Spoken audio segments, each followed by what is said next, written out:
סוף זרוע קודשך וקרב קרץ הישוע נקום נקמת דם עבדך מאומה הרשעה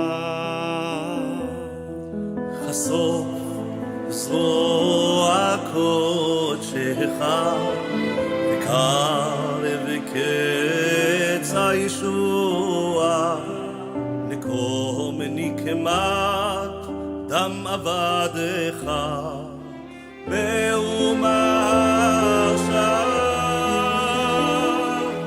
כי ירך לנו הישוע. Hello everyone. I'm going to divert from our normal series because of the events of the day. I think everyone was devastated, and that's saying the least, at the sights yesterday of not alive hostages returning to their people and to their families, but rather dead hostages, and amongst them little babies.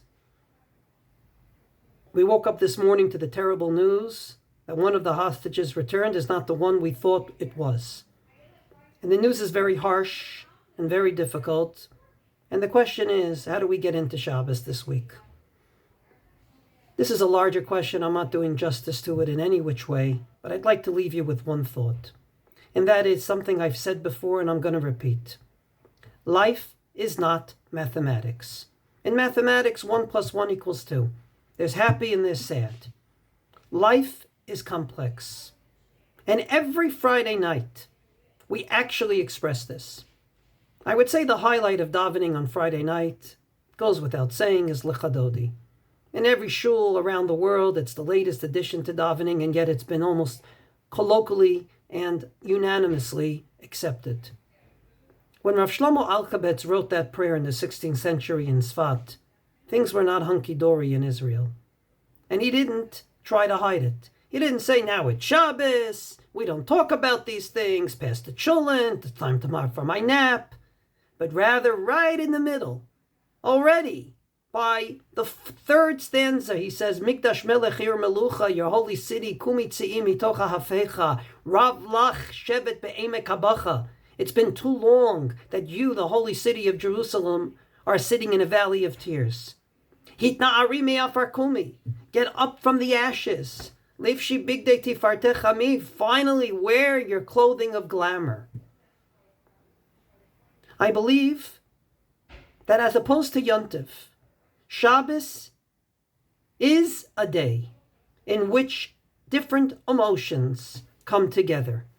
On the one hand, it's a respite from the week. But on the other hand, we daven, we yearn, but only at the end of Musaf do we refer to Shabbos as a day in which it's not just Mizmor Shir L'Yom HaShabbat, sing a song for Shabbos, but rather Mizmor Shir La'atid Lavo, for the future. L'Yom Shekulo Shabbat U'Menucha L'Chayei HaOlamim, a day that will be a total Shabbos, a day that will be perfect. We're not there yet. So what do we do meanwhile? Meanwhile, I'd like to give you a little thought for Shabbos. We're all going to bench on Shabbos at least twice. The fourth bracha of benching was instituted by our sages, not because of a great event, but because those that were murdered in the city of Beitar were brought to burial. You may think this is a reason to say Hatov ve'hametiv, you do good and you're continuing to do good. The truth of the matter is, even small achievements in the middle of a war is an achievement. Even small little events in the midst of darkness is indeed an event. And for all generations, maybe our sages said, the Jews are going to be in this situation many a times. Many a times are they going to have to, unfortunately, not live in a perfect world. And therefore we're giving them a bracha. Remember, there's small achievements as you go up that ladder to the Yom Shekulo Shabbat. So this week, as we bench and as we say L'chadodi, we don't forget for a minute what's happening around us. As opposed to Yontiv, Shabbos is part of Avelus. It counts as one of the 7 days.